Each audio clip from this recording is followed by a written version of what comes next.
What's up, y'all, and welcome to the Duck Roost Podcast. I'm your host, Alan O'Brien, and I have got my oldest son, my co-host, Cade O'Brien, with me tonight. And on the last podcast, we talked about how Cade was preparing to scratch out on his first teal hunt, duck hunt, without Dad. Got his own boat, his own decoys, the whole 9 yards, and he's 16 now, and he's getting ready to go out on his own without Dad. So we're going to hear about Cade's little trip, how things went for him without Dad. And I already know the story, but I'm looking forward to you telling everybody else. So, Cade, tell us about how your trip goes. You get up that morning, you got your decoys together, your waders, your shotgun, your shells, your blind bag, you got everything together, mojos, boat's loaded down, you're ready to go. You leave the house, you get to the boat ramp. Tell me about it. Well, the spot I originally planned on going to, I got beat to, so I had to go find a different spot before it was shooting time. I found a different spot, put all my got everything set up, just waiting, didn't see a bird. Saw one woodrow, and that was it. One old single woodrow on your first official hunt by yourself, which is so disappointing. You know, because you had high hopes. Like, I'm going to go out here and smash him, and Dad's at work. He can't be here. I'm going to send Dad a strap pick. Yeah. Well, you ended up going solo by yourself, which I did not know. I wasn't a fan of. Had I known that, old Dad probably would have shot that down. I thought you were going with your buddy Bender, but he had previous arrangements, previous plans to go with some other folks. So you ended up going solo and didn't have any success. But you got to go again the next day, which was day 2 of the opener weekend, which was Sunday. And you had Bender with you that day, right? Yeah. So you get your stuff together. You and Bender scratch out. Tell me how this number 2 hunt, how the second hunt went. It went way better than the first one. We got set up and we saw 5 and we killed 1. They all come in at one time? No, it was 2 separate groups. We had a pair come in.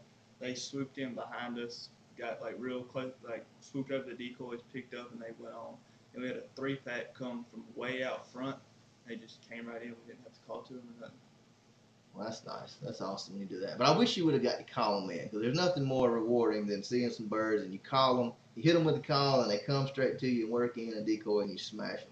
It's just an awesome feeling. So the 2 that swooped in behind you and then got low over the decoys and went on, did y'all try to call them? Did y'all try to work them back, or they just left? Yeah, we tried calling them, but they didn't respond to it. Didn't respond. That's so strange. Teal usually work pretty good. I mean, that's why I enjoy teal hunting so much, because they're so responsive to a call. That's really unusual for them to be that low, you know, and give you a look and then just keep going. That's strange. So that was your first 2 days, or the first 2 days of the season.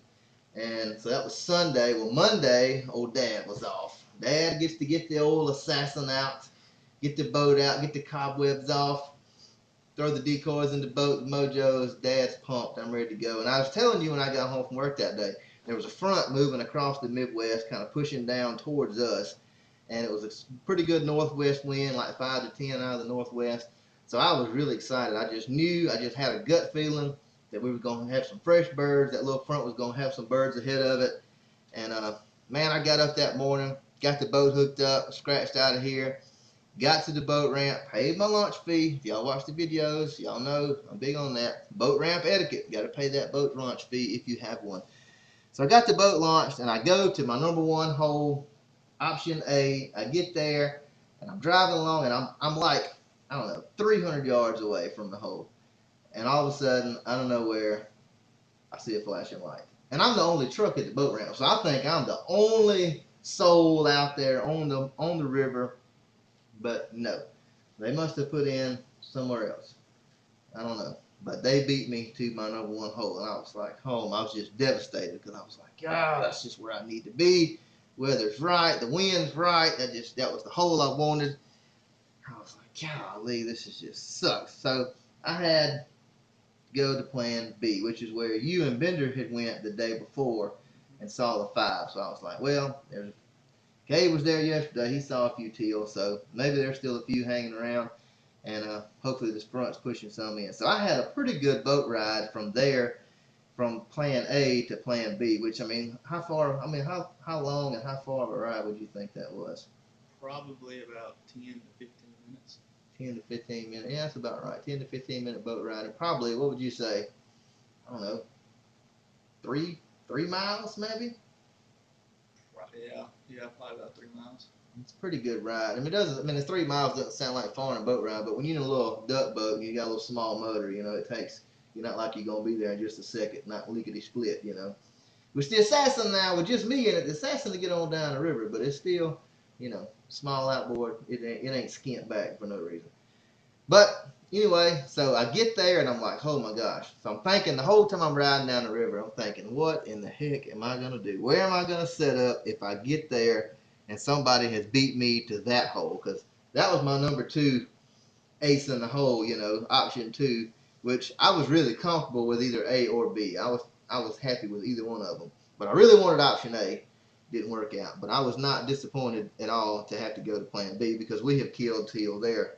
I mean, over the years. I mean, we've smashed them there. So I really wasn't disappointed about having to be there. I just really wanted to be in the other spot. But as luck would have it, it worked out for me. So I get there. I come around the bend. I see the hole I'm headed to. I see the little spot way in the back where I'm trying to get to. And lo and behold, no lights. Nobody's there. So I'm like, yes, I got it. So I get there. I get set up. Get the boat set up and everything. Decoys out. Mojo's out. And man, it just feels so nice. That little cool front moved in. It was like a cool, 60, 61, maybe even 59. It was cool, man. It felt nice. A little 5 to 10 northwest wind. It just felt great. So I'm sitting there, shooting time was 6:01 if I remember right. So I'm sitting there and watching the clock. Shooting time gets there. And I mean, within 3 minutes, literally, of shooting time, I look up and I see a 7-pack. Well, I see a group. I didn't know how many they were. I just saw some teal coming to me. And then lo and behold, they worked around. It was a 7-pack. They come around, decoyed. I got a couple out of that group. It's awesome. Got 2, so I'm pumped. I'm like, yes, no skunk today, boys. First time Dad's out on the trip for teal season. Got to knock the dust off the old Frankie. Dust off the mojos, the decoys. Dad smashes 2 right off the bat. Heck yeah, this is all right. So, I'm sitting there. I'm pumped. I go out there. Let me tell you something. Dad's out of shape. Dad is bad out of shape. This off season, I've been working a whole lot. I've been working a lot of overtime. I got a new job coming up sometime around the spring, early summer. So I'm really looking forward to that. And been kind of spending a little time at the mill, doing a little training, working some overtime, making some extra money. Duck season's coming up. Gas has done went up out the roof. So I'm having to stack up a little extra cash to prepare for these trips this upcoming season. So, man, I tell you what, I shoot those teal, right? I go out there, I'm picking them up. I'm walking out there, and you know the location. I mean, the silt, the mud is just ridiculous. I mean, it's well over my ankles. I mean, it's like, in some places, it got halfway up my shin. I mean, I was sinking down. I'm a lot heavier than you. So, I'm sinking down. Dude, by the time I get back to the boat, I legit think I may have a heart attack. I am not playing whatsoever. My heart running 100 miles an hour. I'm breathing, man, like I just run a marathon. I'm slapped out of breath, and I'm weak. It's ridiculous, man. I'm ashamed to even be saying this. I'm 37 years old, and I can't hardly walk around when I get out of breath. That mud just beat me down, man. It was terrible. So I get climbed back over in the boat. Man, I'm sitting there, and like an idiot, you remember last year, me and you and Wildman and Jake from Chasing Green, we went to Nebraska for teal season. Yeah. And we were out there on the first official hunt. I mean, we went out one evening, and remember, it was like hot as Hades out there. And what's the one thing Dad didn't bring in a scorching hot teal hunt? Do you remember what I forgot to bring? Was it drinks? Yep. Dad forgot the water. Remember that? We were all sitting out there about to roast. We all got sunburned. We had nothing to drink. Wild Man got too hot, started throwing up. It was ridiculous. I thought he was going to have a heat stroke. It was terrible. And I'm supposed to know better than that, So, anyway, I'm sitting there in the boat, and I'm like, oh my gosh, I'm give slap out. Well, water, in my opinion, bottled water don't go bad. So I'm like, surely there's a bottle of water in this boat from last year. I'm scratching around trying to find some water, and I got nothing. I was like, oh my God, I'm gonna die. So anyway, I finally sit there. I get cooled down. As cool as it was, I done worked up a massive sweat out there in this mud, you know. So I sit there, I get cooled down, and I look up and I see a group. I look to the northwest where the wind was blowing. I look up and I see a big group to the northwest. And I mean a big group. I mean 20, 25, maybe a few more. So I'm like, oh my gosh. You know, I'm like, God. And they're not coming towards me, but they're kind of off my right shoulder, like flying in the direction of the number one hole where I wanted to be to. And I was like, oh man, there's somebody over there. If I don't get him, if I can't turn him, he's going to smash him. So I get the call out. I hit him, and Cade, I'm telling you what, I'm 37 years old. I've been hunting teal, I don't know, since I was early 20s. And I have never seen a group of teal lose altitude that fast. It was, I wish I had that part on camera, which it actually is, but you know how a GoPro is. It's terrible, you know, as far as like distance, you know. It may, you know, you shoot ducks at 20 yards, they're like you're 75. So you can't even see them on the screen or in the video. But man, I'm telling you, they were up there in the heavens when I called to them. Literally in the heavens. They were migrators. But I hit them. Just a long, I mean, you really don't hail call with a teal call. But I knew how high they were. And I was like, if they're going to hear me, they're going to hear me. I got to let them have it. So I got them. And I'm telling you, dude, they went from like 1,500 feet to about 100 in like a millisecond. Just, and I was like, whoa. It surprised me. I'm not even going to lie. It shocked me. I did not expect them to lose altitude and drop that fast. They come down, man, swooped around behind me, went off to the left, and when they got on the corner, my left corner, I hit them again. They hooked real hard, come back by me one time, got across to my right, and there were some trees where I was set up. They got around behind those trees, and I hit them. They hooked real hard, come around. Old Dad stood up. That's the old Frankie bark. 3 shots. Got 2. I think I got 2 on that group. No. I got 1. I thought I got 2. That's right. You go back and look at the video. I thought I had got 2, which was terrible shooting, man, because they decoyed, you know. But I only got 1 for whatever reason. I got 1, not 1 down. And I thought I had shot 1. I thought 1 had fell over in the grass out in front of me. So I was like, oh, crap. You know, so I go out there. I get the 1 picked up, and I looked around for the second. Couldn't find it. So I get back in the boat, you know, and I'm like, well, I'm talking to myself, basically, because I'm solo hunting. I'm talking to the camera, which is talking to yourself, which feels really weird, but I've been doing it long enough now, I just don't even care, just whatever. And the camera's like my buddy, my friend. I talk to my friend. But so I'm sitting there, I'm like, well, I need to review this footage, because if I have some more teal come in, I don't want to be over the limit, you know, and the game warden is notorious for being in that area where we were at, or where I was at that day.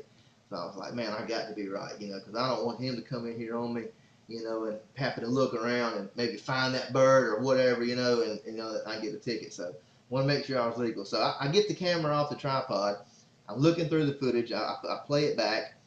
Lo and behold, I did not. The one I thought I knocked down was actually one that had decoyed, was on the water. And when I shot, it got up. So I guess when I saw it get up, I guess I thought it had hit the water, but it was actually one that just hit. It was on the water that I didn't realize and flew off. So I only got the 1 out of that group. So now I got 3. I got 3 ducks. Then I had a huge group, and you know how it is here in Alabama. You may get 1 big group and maybe a small pack, like I had to start with a 7-pack, or like you had that day, a 5-pack, and that's probably about the end of your hunt. I mean, they just don't come in waves here in South Alabama. We don't have the habitat. 2, we just don't hold a lot of birds. So I was like, you know, that probably was the end of that hunt. You know, that probably wrapped things up. But it's early, you know, it's like 7:15, 7:30-ish at this time, you know. So I'm like, well, I'm gonna ride it out. You know, normally around here, if you ain't done killing them by 8 o'clock, you may as well go to the house, because it's done. You know, at the latest, you're gonna get a group about 7:30-ish. And if after that, you ain't gonna see any more. Wherever they go, they're either gone or they're sitting somewhere else in the marsh. So I'm sitting there looking at the footage. But about the time I close the camera up, I hear teal. And they flew right over me. And it was another big group of like 15. I was like, oh my gosh. And they flew straight away from me. So I got the call real quick. They hooked around hard, come around. Flew by me one time. I hit them again on the corner, called them back. They swooped back around, worked the decoys again, and got back to my right, just like the last group. They were setting up with the wind. So I hit them again. They come back around in the decoys. They lit. Well, like half of them lit on the water, and then the other half was still flying around the decoys working. I was trying to light the whole group. It's just fun to work them, and I knew, hey, I got these on the water. Worst case scenario, I can swat them, So, but I wanted to land the whole group because they're fun to work, So they work around, and anyway, they loop back around and swoop down over the decoys, and they just kept going to the right. So I got about 5 or 6 on the water. So I stand up, boom, I shoot. I got 2 in one shot on the water. One, and the rest of them fly off. I shoot, miss one time. That third shot, one's flying away. Bam, and I get him. So now I got a limit. First time out, Dad got a limit. Northwest wind brought in the birds. It was just exciting. Man, I loved it. It was awesome. So I couldn't wait. I was sending. Did I send you a Snapchat? Yeah. Y'all hadn't even left to go to school yet. That's how quick I got my limit. It wasn't even. I remember getting out of the shower and looking at Snapchat, and I got one from you. Yeah, I was like, heck yeah, maybe I can catch them before they leave to go to school, because I didn't even realize what time it was, I guess. Anyway, so I was like, heck yeah. I had a limit literally from the time the first group come in. It was basically a 30, 45 minute, and I had a limit. So I'm pumped, man. Now here comes the worst part of the whole hunt. All right, I got a limit. I'm stoked. I'm out there, and I'm big on movie quotes. You know this. What's Dad's favorite movie? Christmas Vacation. Christmas Vacation. So Dad, I could literally play in that movie. I could play any part. I could recite the whole movie. But I like all movies in general. But one I don't remember which one it is, but it's one of the Fridays. I think it's next Friday, the second one. Anyway, and old Craig's dad, he's driving down the road, and he's got him a burrito from a food truck, and he's like, "Ooh, I want to put some hot sauce on my burrito, baby."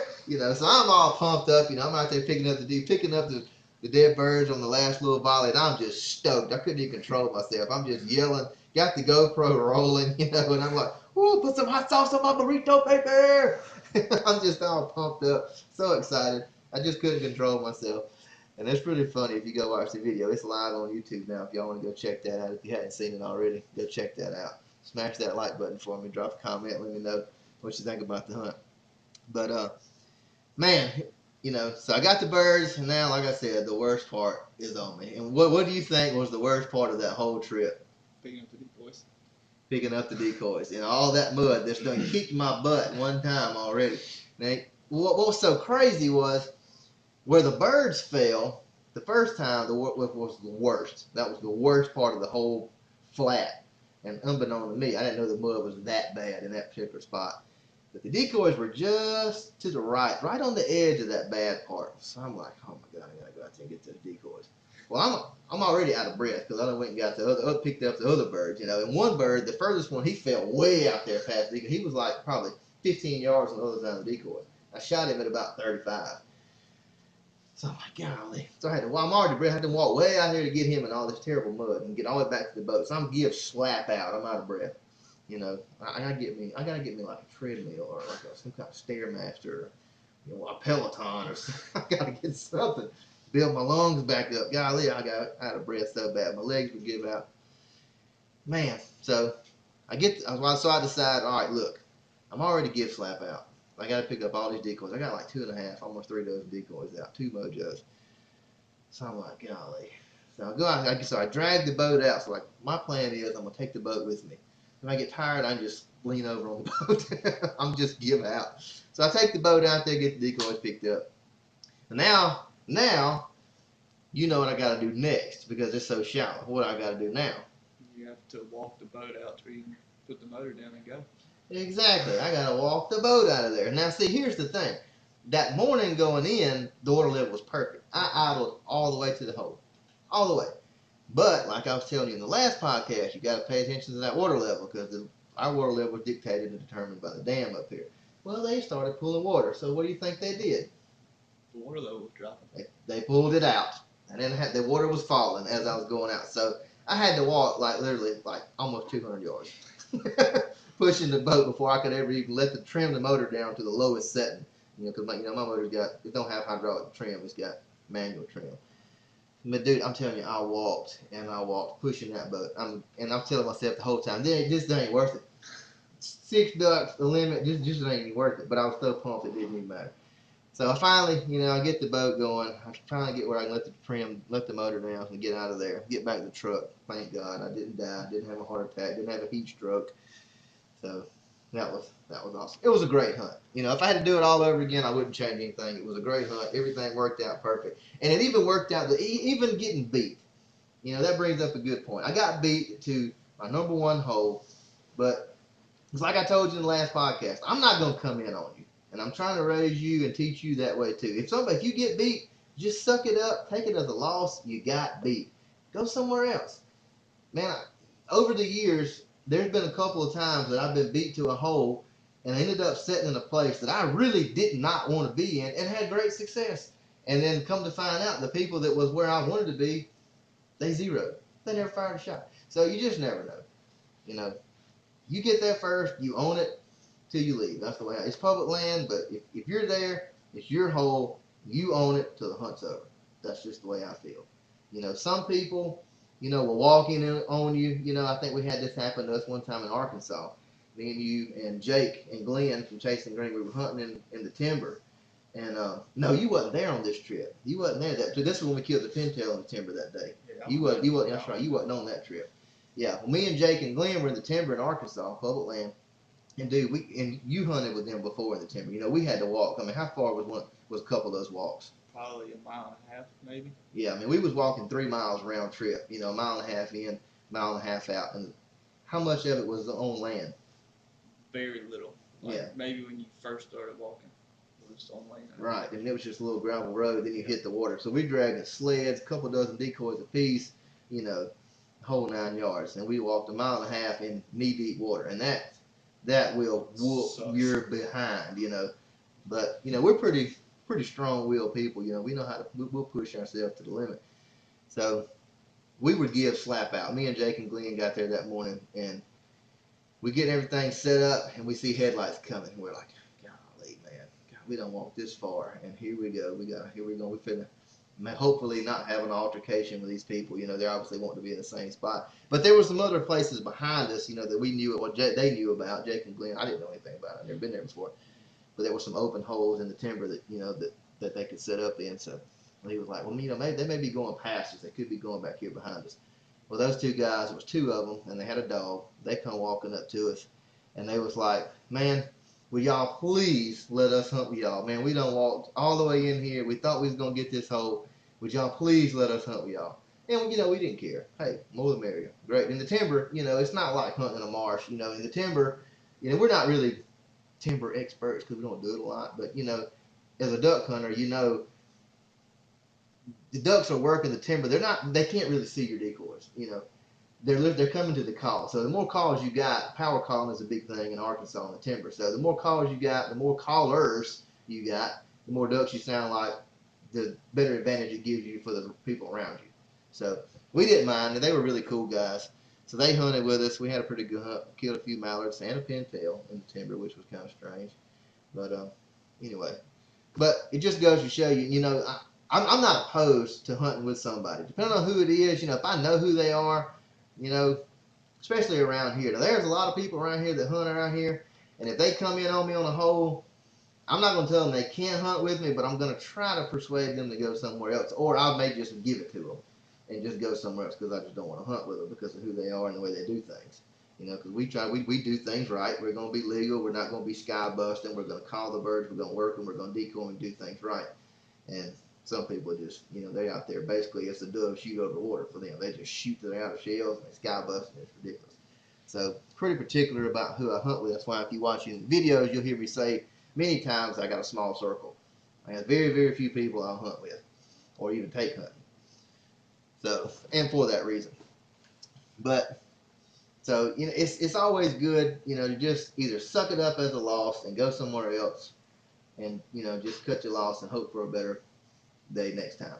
But So, but it worked out. You know, I got beat. Plan B worked out for the best. I got a limit, and so that was Monday, third day of the season. So I go out on Tuesday. I go out on the fourth day.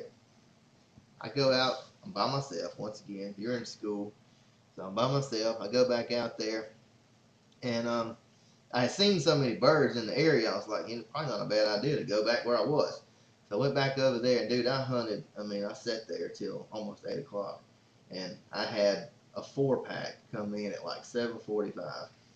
They come in, decoyed, shot and killed 2 of them, and that was it. And then I guess the birds that front was moving through Monday. I think they rode that northwest wind out of there Monday night, and it was just terrible. But you went again, right? Didn't you go back on? Didn't you go on another solo hunt? Yeah. A few days later. Yeah, I went Wednesday. I think. Yeah, Wednesday.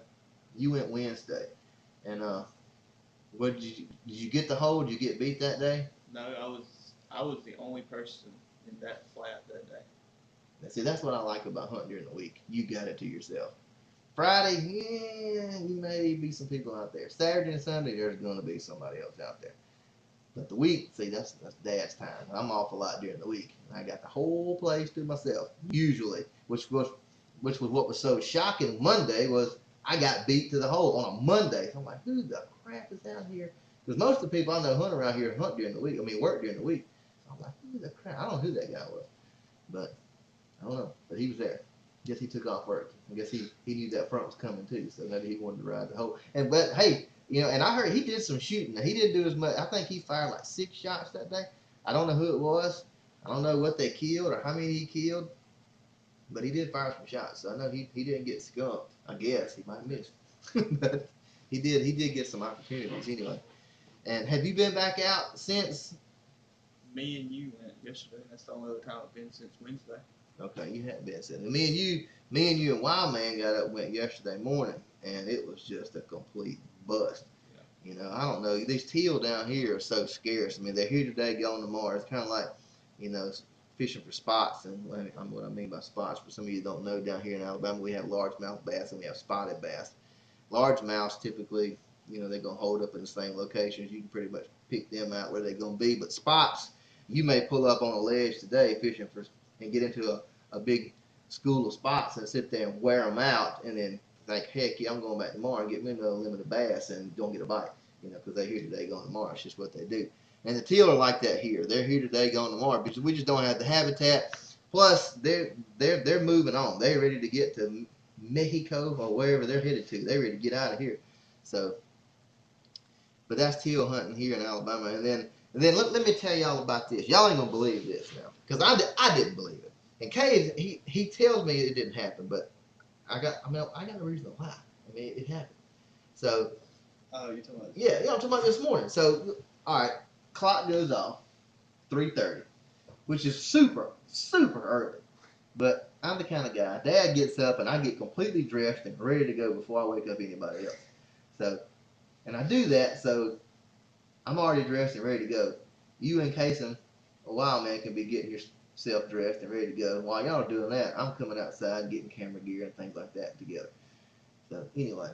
So I get up this morning, clock goes off, 3:30. I get up, get dressed. Wild Man, I didn't even try to wake him up because his mama told me last night when she put him in bed that he told her to tell Daddy he wanted to sleep. He didn't want to go. In case y'all didn't know, he's in here right now. He done slipped in the room and he done creeped in on the podcast. He says he didn't say it, but his mama said last night that when she put him in bed, he said, tell Daddy, I don't want to go hunting in the morning. I want to sleep. Casey, Wild Man, this is your debut appearance on the Duck Roost Podcast. Did you tell Mom that? No. No. You didn't tell Mom that? Are you sure? You got to speak louder so people can hear you. You didn't tell Mom that you wanted to sleep in? I did not tell her that. He says he didn't tell her that. So I didn't even bother to wake him up. So I go in Cades' room. I'm like, well, Cades going, obviously. So I go in there, I open Cades' door. He sleeps with the door shut. I go in there, open the door. I go in there and I do the same thing every time. I grab him on the hip and I shake him. Hey, get up, let's go, going hunting. And Cades sits up in the bed, rubbing his face and says, I'm not going. I said, what? He said, I'm not going. I said, Cade. I said, come on now, let's go. That's exactly what I said. I said, Cade, come on, get up, let's go. Let's go teal hunt. We're gonna go smash him. And you said, I'm not going. I said, you're not going hunting today. No, I'm not going hunting. I said, all right then. I couldn't believe it. Blew me away. I'm going to tell you what, Cade is 16 years old. It has been a hot minute since Cade O'Brien told me he did not want to go hunting. It shocked me. I was like, holy crap. Well, I've been laying flooring on the, after we get done hunting. I've been doing a little side job for a lady, laying some flooring. So I was like, I'm sore. I've been crawling around on the floor for a couple of days. My knees hurt, my back hurts, my shoulders, my hands. It's ridiculous. So I was like, well, do I go by myself? I wanted to go, but I was beat. I was like, you know what? I said, I am not going by myself today and doing all that work because I knew the water level was low because we went yesterday morning. We had to walk, a couple hundred yards to get the boat out. I'm like, I am not doing that today by myself with no help. So I went and got back into bed myself and got on up and went down there and finished up the little flooring job. But I'm still just blown away that I woke you up this morning. And for the first time in probably, I don't know, a good 8 years? Yeah, probably. Maybe. I mean, you were probably Wild Man's age. How old are you, Casey? 8. He's 8 years. I'll turn 9 this year. Yeah, he'll turn 9 this year. So, so probably. Wow. Yeah, how old would you think you were last time you didn't go? I don't know. Probably 8 or 9 years old. Yeah. And that was just because it was too cold, probably. Yeah. But Cade has always went. He'd be even when he didn't have a gun, he always went with me. He'd be laying in the floor of the boat looking at an iPad, playing Angry Birds or something on his iPad. Which brings up another point to talk about. A lot of people say, "Oh, I can't get my kid to go. All he wants to do is play on that iPad or play on that iPhone." Look, Wild Man goes. He's got a little 410, but I'm not letting him hunt with it just yet because he's got a lot to learn about using the gun in a blind and learning how to stand up and shoot with it, So plus, what have we got to get for your gun that Daddy can't find right now? Duck bullets. Duck bullets. Yeah, we got to find some steel shot. I can't find any steel shot for his little 410, so I'm going to have to order him some bismuth loads, I guess. So anyway, but even then, he still goes and tags along. Sometimes he lays on the floor and goes to sleep, plays on his phone or his iPad, whatever he decides to take with him. And that's what Cade did. He would go out there with me, no gun, no nothing. He was just happy to be there, wanted to be part of what Dad was doing. He'd lay on the floor of the boat, go to sleep, play on his iPad. And used to let him take his little Red Ryder BB gun with him, and he would shoot the decoys. I'd let him shoot the decoy. It ain't like he's going to poke a hole in him with that little Red Ryder anyway. So, but just brings up a good point. If the kids want to go, so what? If they don't have a gun, they're bored, there's nothing for them to do. If they want to take their phone, their iPad, let them take it. Let them have a good time. They just want to be there. So, hopefully, next weekend, that'll be the last weekend of season, only last 16 days. I got to work all week. Are you planning to go any this week while you're in school? Probably not. Probably not. I might, but I doubt it. Why not? We ain't seen no birds. Ain't seeing no birds, and it's pretty rough getting up at 3:30 in the morning and going and sitting in school all day and trying to go to sleep, right? Yeah. But you know what? Here's the thing, though. You never know when you're going to get them. Yeah. You can't get them if you ain't there, right? Mm-hmm. And I keep a logbook of our hunts of every year. So, thing is, I look back. I don't know what, it was one day last week after I got done hunting. I was in here editing the hunt video. And do you know how many days we actually get them here? No. If you had to guess a number of days that we actually, and I'm not saying smash them, but how many days we actually kill teal here in Alabama. If you had to guess a number, how many days would you say, out of a 16-day season, how many days would you say we get them? Probably 4, 5. Close. 3. 3. 3 days out of a 16-day season, we get them. Now, we don't hunt every day, so, it's hard. You can't say that they're not here, over half the season, but out of the days we hunt, out of a 16-day season, you know, I work shift work, so you know, I only last 16 days, and depends on how my shifts fall, determines how many days I get to go. But typically, I look back in the log books that I keep. I'm averaging about half, 8 to 9 days, give or take, through a 16-day season, and we get them 3. So I smashed them one day. I got a limit. I went back another day, and I got 2. And you went one day and got 1. That's 3. So if we don't kill any more, we made our quota. We made our average for the teal season, but our duck numbers were low. Yeah. Low. Because last year, I look back, the last duck season, not counting Nebraska, because we were hunting with Jake, and there was more of us, and Chandler and Evan. Remember, we met them. There were some subscribers of the channel of mine and Jake's channel, and you know, we were smashing them up there, but they were in big numbers, you know.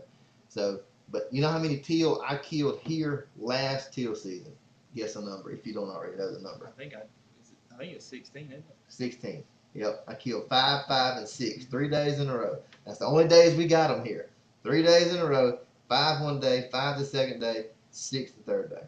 And those were all consecutive days. It was a Tuesday, Wednesday, and a Thursday. Got it wrote down in my book. And that was the only days we got them. I went, and that was actually this past Monday, the day I got the limit. That was one day before I got them last year.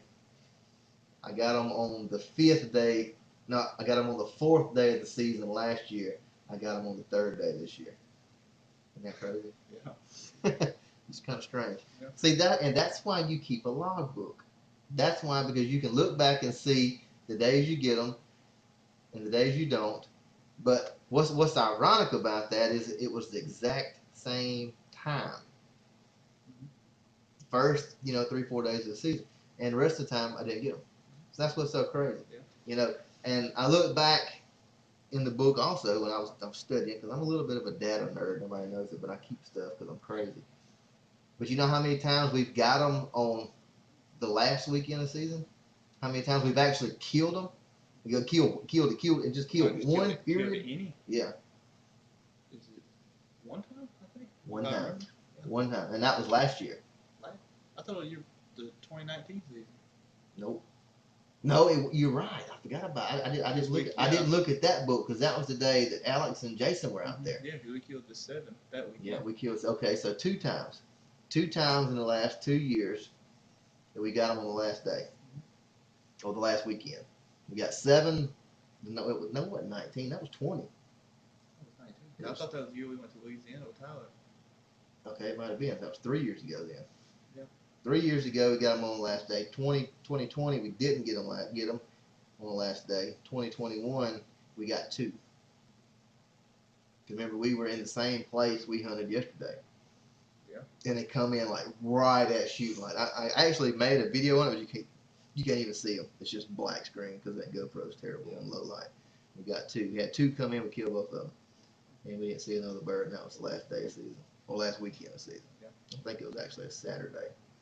But anyway, so you're not planning to go out none this week. No. And you're going to be out of town this weekend. Yep. So I might go Sunday, but I doubt it. What have you got going on Sunday? Nothing. We're just because we're just coming straight back from the game Saturday, and it'd be early. It'd be like late, like 2 o'clock in the morning to get back. That's right. You're going to the Alabama football game. You and your girlfriend and your grandmother. Yeah.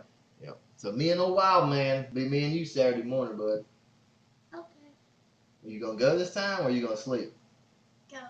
You're going? You sure? If I wake you up, you're going. Yes, sir. All right, we're going to sleep. You ain't going to let me go solo, are you? All right, I hope not.